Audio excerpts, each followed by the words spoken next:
Là, je vais donner quelques chiffres. Je n'ai pas forcément de matériel sur cette slide-là, mais qu'est-ce que c'est aujourd'hui les cybermenaces en France? Parce que c'est ça qui nous intéresse. En fait, la seule donnée que je veux donner ici, c'est qu'aujourd'hui, on se rend compte que les atteintes numériques, enfin les infractions liées au cyber, c'est en perpétuelle augmentation, plus 40% en 5 ans. Les stats qui sont écrits là, c'est pas moi qui les sors de mon chapeau, hein, c'est le service statistique ministériel de la sécurité intérieure qui le donne. Je vous ai mis le lien pour récupérer ce document qui est hyper intéressant, parce que là, je vais le balayer rapidement, mais il y a beaucoup d'informations intéressantes. Il y a deux raisons pourquoi les chiffres aujourd'hui augmentent, enfin même trois. La première qui est évidente, c'est que on est dans un monde qui se digitalise, donc évidemment les interactions avec le monde du numérique augmentent. Deuxième chose, le nombre de pirates et de hackers dans le monde, il y en a de plus en plus. Donc en fait, évidemment, il y a de plus en plus d'attaques. En plus, comme je disais, que ça devient de plus en plus abordable pour maîtriser les attaques les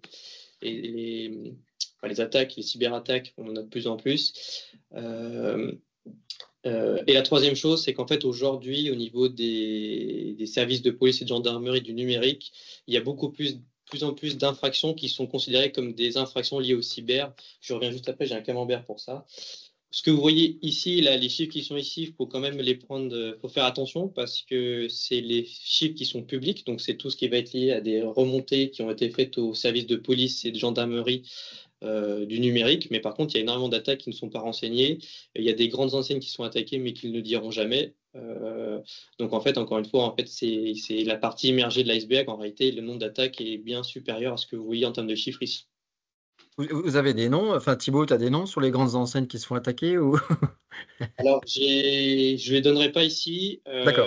simplement parce que si jamais ils ne l'ont pas rendu public, je ne vais pas moi le rendre public. Non, Il bien y a sûr, j'imagine. il y a des raisons légales là-dessus. En tout cas, dans le monde du public, généralement, ils ne se cachent jamais.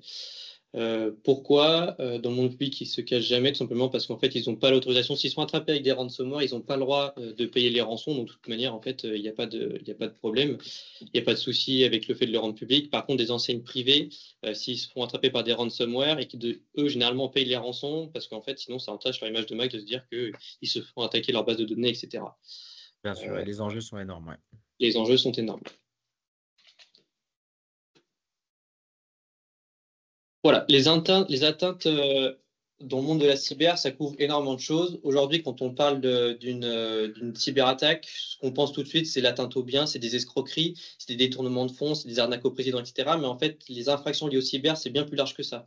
Il y a aussi l'atteinte aux personnes, parce qu'aujourd'hui, tout ce qui est typiquement harcèlement, injure, c'est des choses qui sont considérées comme des infractions au niveau de la cyber. Il y a de plus en plus de lois vis-à-vis de ça, de protection en tout cas des personnes. C'est pour ça que je disais tout à l'heure qu'en fait, on a une augmentation aussi du nombre d'infractions liées au cyber, parce qu'en fait, cette partie-là se développe aujourd'hui et est maintenant déclarée comme une infraction, ce qui fait qu'il y a 10 ans, on n'était pas considéré comme une infraction. On avait beaucoup de personnes qui se cachaient derrière les réseaux sociaux pour insulter d'autres personnes et créer de la haine. Aujourd'hui, évidemment, c'est punissable.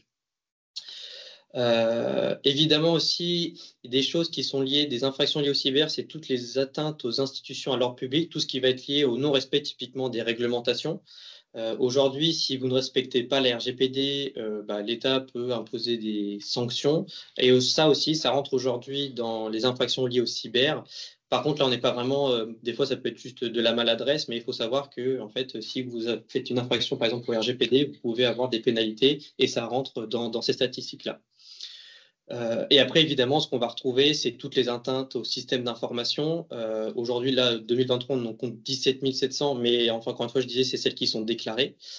Et en fait, ça, c'est super large. Ça peut être juste une machine qui peut être compromise jusqu'à complètement tous les serveurs compromis avec du chiffrage, en tout cas, que des ransomware soient déployés sur des SI, etc. On retrouve énormément de types d'attaques dedans. Ça peut aller, comme je disais, juste de la compromission d'un PC jusqu'à des attaques où on parle de déni de service. Le déni de service, c'est quoi? C'est en fait, on a piraté tellement de machines, enfin, l'attaquant a piraté tellement de machines qu'en fait, il rend inutilisable l'usage, le SI et l'usage des serveurs, etc. Hop.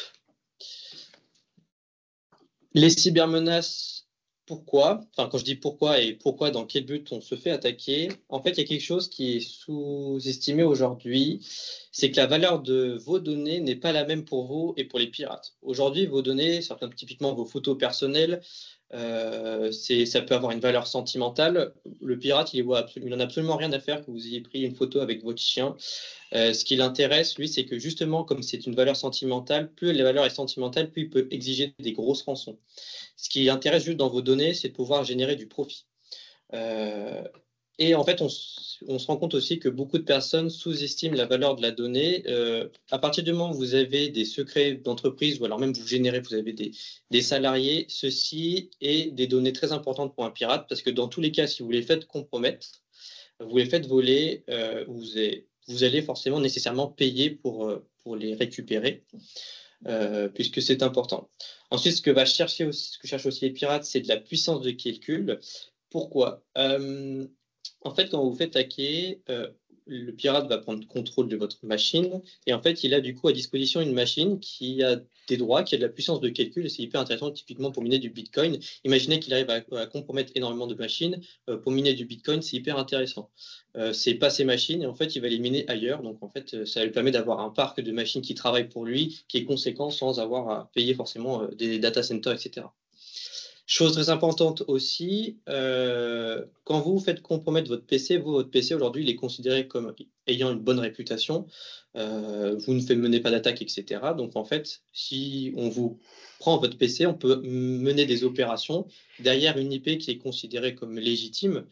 Donc ça, typiquement, c'est hyper intéressant pour des connexions qui viennent de l'extérieur. Admettons que c'est pas un Coréen du Nord attrape votre PC. En fait, il peut mener des opérations sur le système français, en fait, en toute impunité, parce qu'en fait, les systèmes de protection français ne se rendent pas compte que c'est une connexion qui vient depuis la Corée du Nord.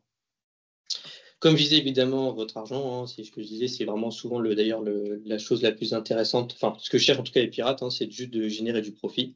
Et puis évidemment, une des choses qu'ils cherchent aussi, c'est les secrets d'entreprise. Les noms des clients, c'est hyper intéressant pour eux, ça ils permettent de récupérer des identifiants, des noms, des adresses mail, etc. Et puis évidemment, tout ce qui est lié aux stratégies de développement des entreprises. Pourquoi c'est intéressant pour eux? Parce qu'en fait, ils sont capables de vous mettre des bâtons dans les roues, ils vont pouvoir générer aussi du profit.